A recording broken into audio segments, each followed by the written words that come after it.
This is the end of the year holiday season, and there are a lot of ads for cars on television. They're a nuisance. I don't like them, but they're a decided upgrade on all the political bullshit that was previously clogging the airwaves. The gist of all the car ads is that you're supposed to buy someone a car for Christmas. Years ago, no one suggested such a thing. Never mind that Santa and the reindeer could never get the sled off the ground if it was loaded with automobiles. Forget trying to stuff a car into his sack. None of that matters. It's just that in years gone by, you wouldn't think of giving someone a car for Christmas. Yes, there's the expense, but there's also so little romance in the gift of a car. They've taken care of these issues. Now, of course, you don't pay for the car, you just go deeper into debt. And in the ads, they show women melting when their man opens the door and there's a new car in the driveway with a big bow on top. Advertising has always been about the subtext, and the subtext here is that if you buy a certain someone a car for Christmas, then you're going to get laid, which is the true meaning of Christmas and all your dreams come true, all wrapped up in one beautiful present. So you damn well better buy a car for someone if you love at Christmas. In fact, if you don't get a car, if you get clothes or jewelry, cash or gift cards, then it's glaringly obvious that no one really loves you. I could see that this is the case, so I've been out shopping for cars. My gosh, there are a lot of cars, makes and models. I started out by looking at a Chevrolet Blowhole. It's a good-looking, dependable, practical car. That frightened me a little. If you give someone a gift that's too practical, what kind of a romantic message does that send? So I had my doubts about the Chevy Blowhole. A similar car in the Ford line is the Asshole. It's got a little more power, but the gas mileage isn't as good. And again, I'm not sure if it's sexy enough. I mean, you're driving along in your brand new Ford Asshole, and it's a very popular car. There are assholes all over the road.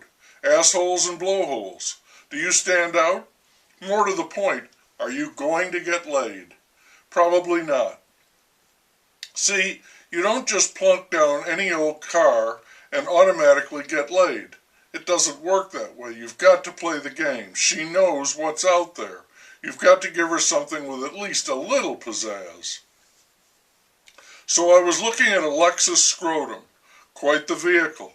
A little pricey to be sure, but the salesman said we could work out an affordable deal.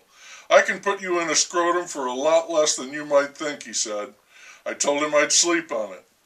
I drove over to a Mercedes dealership.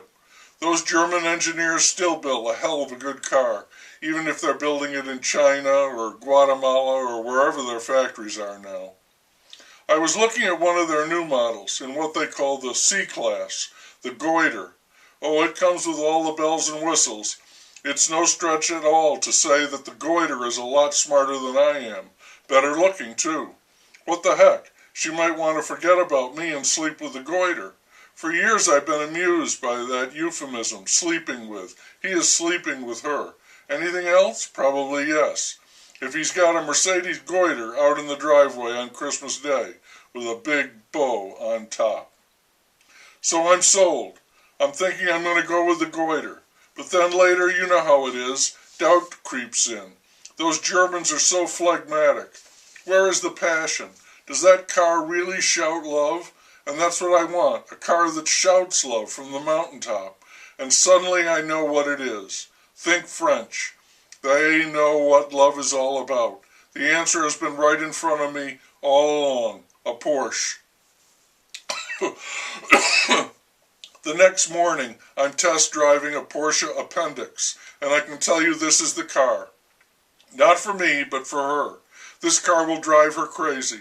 One look at the Appendix, sitting there like a crouched leopard in the driveway, with a big bow on top, and she will want to have all that subtext, all those intimate relations, for at least a year. Best of all, Porsche guarantees you will get laid or your money back, and you can keep the car. So I'm set for a year. And next Christmas, I'll have to come up with something else. Maybe a boat. I don't know. I'll have to look and see what the ads are telling me to buy. How I can best express my love for another year.